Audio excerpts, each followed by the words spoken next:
Hello बच्चों, आप सभी कैसे हो। आज की इस वीडियो में हम 8वीं कक्षा के लिए जो ब्रिज कोर्स है मतलब सेतु अभ्यास है जो उसे करेंगे। उसमें छोटे छोटे जो व्याकरण के हमारे टॉपिक हैं उन्हीं को समझाया गया है। जब तक आपकी पुस्तकें हैं जो एनसीईआरटी है जो आपकी वो नहीं आएंगी तब तक आपको इन सब का अभ्यास करवाया जाएगा। सभी सब्जेक्ट के लिए ये ब्रिज कोर्स अवेलेबल है। तो आज हम हिंदी के ब्रिज कोर्स में सेतु अभ्यास में उपसर्ग और प्रत्यय करने जा रहे हैं, जो हमने 7वीं और 6ठी 5वीं सभी क्लासेस में किया हुआ है। तो थोड़ा सा उसी को हम फोकस करते हुए या उसी की थोड़ी सी रिवीजन करते हुए यहाँ पर हम उपसर्ग और प्रत्यय करेंगे। तो सबसे पहले बच्चे, उपसर्ग और प्रत्यय की परिभाषा क्या होती है, क्योंकि जब तक हमें परिभाषा ही नहीं पता होगी तो हम कैसे करेंगे। तो सबसे पहले देखिए, शब्दांश या अव्यय जो किसी शब्द के पहले आकर उसका विशेष अर्थ बनाते हैं उपसर्ग कहलाते हैं।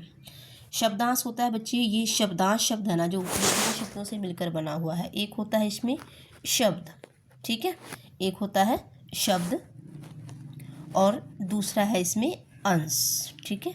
ये दो शब्दों से मिलकर बना है, मतलब ये एक पूरा शब्द नहीं है, ये एक शब्द का अंश होता है उपसर्ग, ठीक है। या यूं कहे ये अव्यय भी होते हैं। अव्यय मतलब जो किसी भी लिंग वचन पुरुष के कारण बदलते नहीं हैं उन्हें अव्यय कहते हैं, ठीक है। तो यहाँ पर ये शब्दांश शब्द का याद रखना कि ये है क्या है।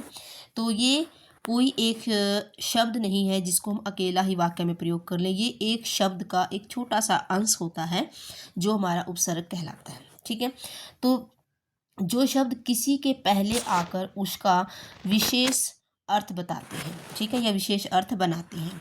तो किसी भी मूल शब्द के पहले वो जुड़ करके, ठीक है, उसका अर्थ है जो वो बनाते हैं। अब जरा ध्यान से देखिए, उपसर्ग उप होता है समीप और सर्ग होता है सृष्टि, ठीक है। उप समीप और सर्ग सृष्टि, ठीक है, करना या निर्माण करना, ठीक है।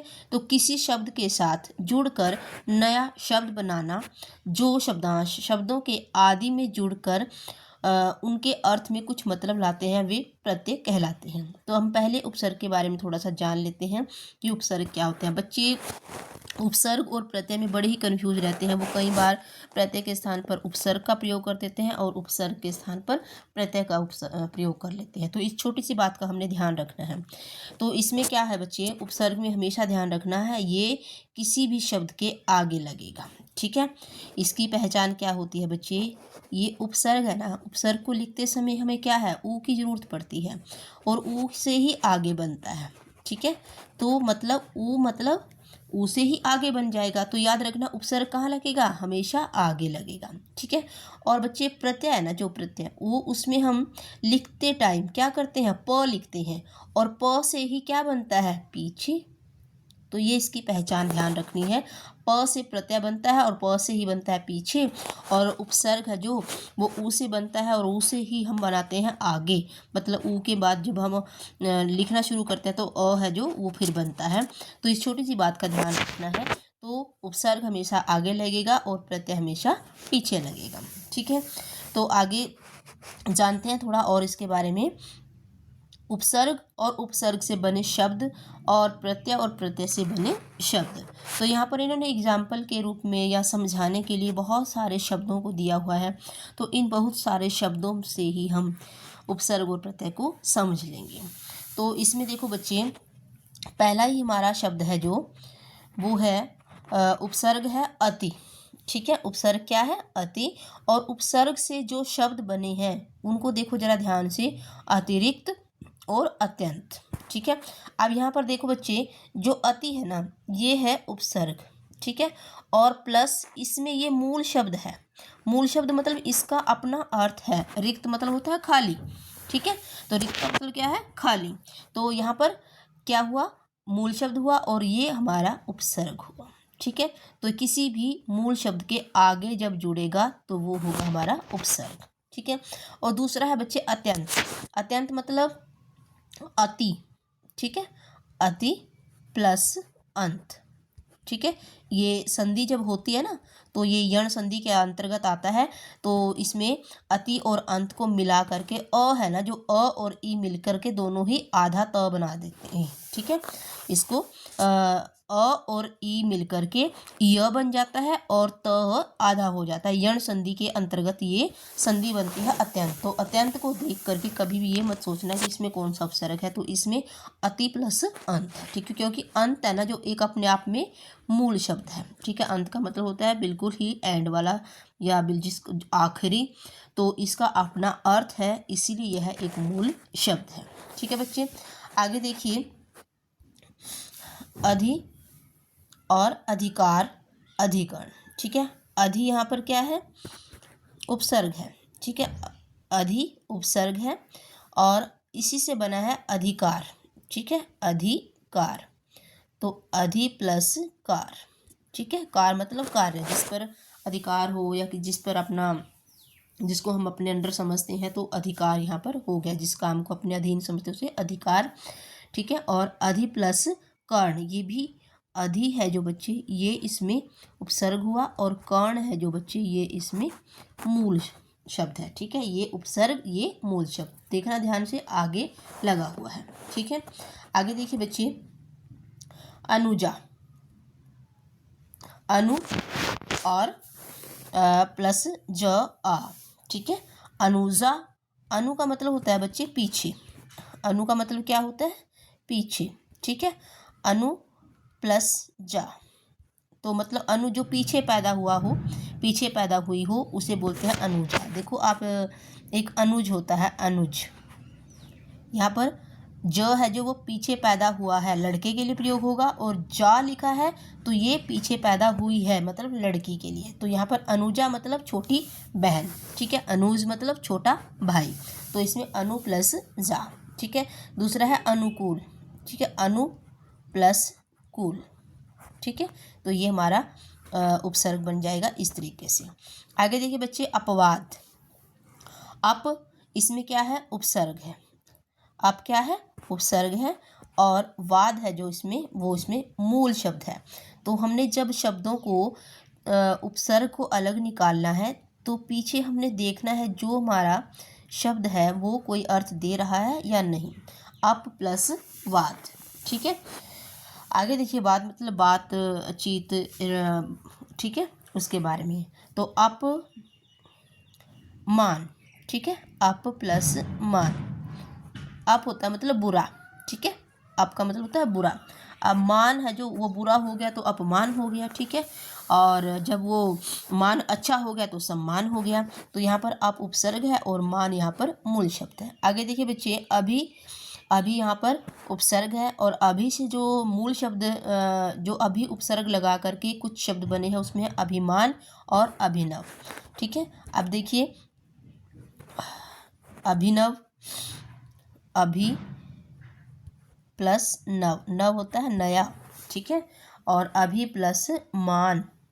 ठीक है, अभी प्लस मान, यहाँ पर देखिए मान भी अपने आप में मूल शब्द है, नव भी अपने आप में मूल शब्द है। ठीक है, आगे देखिए, अब नहीं है ये गलती से हुआ है, अव है ये, अव। ठीक है, अवगत, अव प्लस गत। ठीक है, अवगत, गत होता है जिसको हम जानते हैं। ठीक है, और अवज्ञा, ज्ञा मतलब, यहाँ पर देखिए, अव प्लस गत, इसमें मूल शब्द हो गया अव, और अवज्ञा में मूल शब्द हो गया अ प्लस ज्ञा, मतलब किसी की बात का उल्लंघन करना, उसे बोलते हैं अवज्ञा। ठीक है, आगे देखिए बच्चे, आगमन, आ उपसर्ग है, और इसमें देखिए मूल शब्द है जो वो गमन है। ठीक है, इसको हमने अलग अलग करके देखना तो हमें जल्दी से समझ में आ जाती है ये चीज़ें। तो आगमन में क्या है बच्चे, इसमें आ उपसर्ग है प्लस गमन। ठीक है, गमन मतलब जाना। ठीक है, और आगमन मतलब आना। आमुख, आ प्लस मुख। ठीक है, आमुख होता है मुख के सामने। ठीक है, मुख के सामने। आगे देखिए बच्चे, अन, अन इसमें उपसर्ग है, तो अन बिना। ठीक है, अन मतलब बिना। तो अन प्लस पढ़ मतलब जो व्यक्ति पढ़ा लिखा ना हो उसे बोलते हैं अनपढ़। ठीक है, वैसे दूसरा है अन प्लस मोल। ठीक है, मोल होता है मूल्य, किसी चीज़ की प्राइस। तो जब अन लगा दिया तो मतलब अनमोल, मतलब जिसका कोई मूल्य ना हो, मतलब प्राइसलेस है चीज़। ठीक है, तो यहाँ पर अन उपसर्ग है बिना। ठीक है, तो यहाँ तक आपको समझ आया। आगे देखिए स्व। स्व मतलब यहाँ पर स्व से बनाने हैं अब हमने स्व प्लस भाव, और स्व स्व होता है अपना। ठीक है, स्व प्लस तंत्र, और स्व प्लस देश। ठीक है, स्वदेश। तो स्वतंत्र, स्वदेश, स्वभाव, ये सारे हैं जो, इनमें स्व है जो वो उपसर्ग है और पीछे वाले ये मूल शब्द हैं। ठीक है, यहाँ तक समझ में आ गया होगा बच्चे। आगे देखिए बेटा, दूसरी लाइन में हमें प्रत्यय दिए गए हैं। ठीक है, प्रत्यय ध्यान से देखो, पीछे लगे हुए होते हैं। इनमें मूल शब्द आगे मिलेगा और प्रत्यय पीछे मिलेगा। तो इसकी पहचान कैसे करनी है, इसमें भी शब्द को तोड़ करके।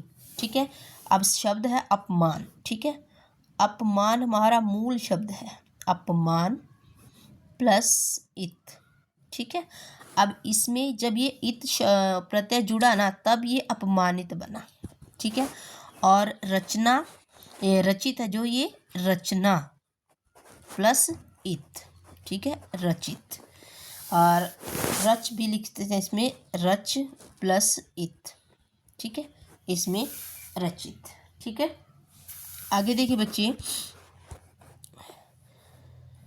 लौकिक में कौन सा प्रत्यय देखना है, अब इक।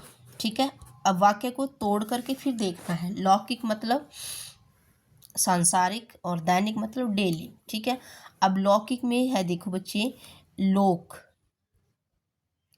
प्लस इत, और दैनिक में है दिन, दिन प्लस इक। ये थोड़ा सा चेंज हो रहा है यहाँ पर। तो दैनिक में कुछ बच्चे हैं ना दैन प्लस इक कर देते हैं, जो नहीं, यह दिन प्लस इक होगा, क्योंकि जो ये मात्रा है ना ई की, तो ये मात्रा है जो इसमें ई से मिल करके डबल आई है, जो आई की मात्रा बन जाती है संधि के अनुसार। तो यहाँ पर दिन से ही दैनिक बना है। ठीक है, आगे ता। ता पूर्णता, पूर्ण प्लस ता।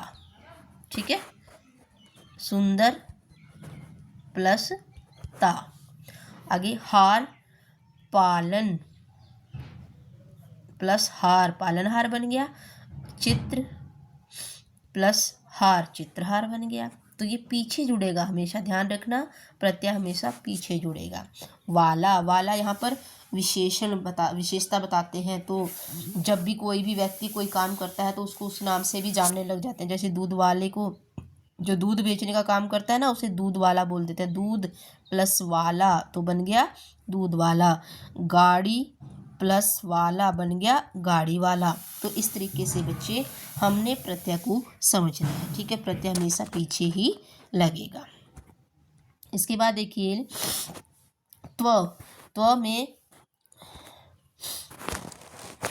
त्व प्रत्यय, ईय प्रत्यय, वान, ये सारे ही ऐसे ही हमने पीछे से मतलब वो पीछे इनके जुड़े हुए होते हैं। तो मूल शब्द आगे होता है, इस बात का हमने ध्यान रखना है। आदरणीय, आदर प्लस ईय। ठीक है, और वान, गुण प्लस वान, बलवान, बल प्लस वान। आलू, ममता प्लस आलू। ठीक है, और दयालु, दया प्लस आलू। ठीक है, आगे देखिए दार प्रत्यय है, दार। तो समझदार, ईमानदार, तो इसमें समझ मूल शब्द हो गया, दार इसमें प्रत्यय हो गया। ईमानदार में ईमान मूल शब्द हुआ और दार इसमें प्रत्यय हुआ। ठीक है, तो यहाँ तक हमें समझ में आ गया होगा ये क्या है। तो अब इसी का अभ्यास है ये हमारे सामने। तो आप सभी बच्चे हैं जो इन पूरे अभ्यास को करेंगे, और जितना हमने समझा है उसमें से ही ये अभ्यास बताया गया है। तो जरा हम रिवीजन कर लेते हैं कि हमने जो पढ़ा क्या हमें समझ में आया। तो देखते हैं बच्चे, शब्दांश जो किसी शब्द के आरंभ में जुड़कर उसके अर्थ में परिवर्तन कर देते हैं या ला देते हैं उन्हें क्या कहते हैं। तो यहाँ पर हमने ध्यान से अभी अभी हमने जो पढ़ा था, जो आगे जुड़ेंगे मतलब वो आरंभ में जुड़ेंगे तो वो उपसर्ग कहलाएंगे। ठीक है, अभिजात शब्द में वह उपसर्ग है, अभी अभी बताया था कि जो आगे जुड़ेगा वो उपसर्ग होता है। तो और मूल शब्द को बाहर निकाल लो, जात मूल शब्द है और ये हमारा अभी इसमें उपसर्ग है। तो कौन सा ऑप्शन आएगा सही, ये वाला। ठीक है, और आगे देखिए, प्रत्येक उपसर्ग है, प्रत्येक शब्द में उपसर्ग है। तो इसमें देखिए प्रत्येक एक शब्द दिया है इन्होंने हमें प्रत्येक, तो इसके अंदर भाई हमने बताना है उपसर्ग। तो मैंने आपको अत्यंत में बताया था इसी तरीके से। तो वैसे ही देखिए प्र नहीं है क्योंकि तेक का कोई मीनिंग नहीं निकलेगा। तो प्रति और प्रति और प इनमें से कौन सा है, तो जो हमारा ये उपसर्ग होता है प्रति प्लस एक बनता है बेटा। ठीक है, तब दोनों मिलकर के ये यण संधि के अकॉर्डिंग ई और ए है, य बन जाता है।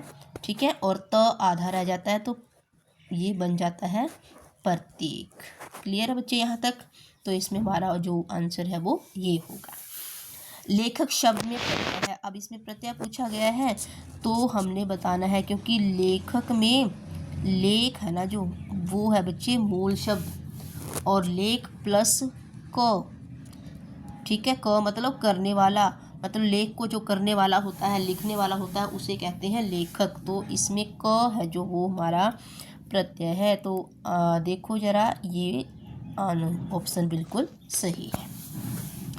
चुनाव शब्द में प्रत्यय है, तो चुनाव, तो चुनाव में बच्चे देखो चुन मूल शब्द है और प्लस है बच्चे आव। ठीक है, अब यहाँ पर देखिए बच्चे नाव चू, अब हमने इसमें बताना क्या है, प्रत्यय बताना है। अब जरा ध्यान से देखो,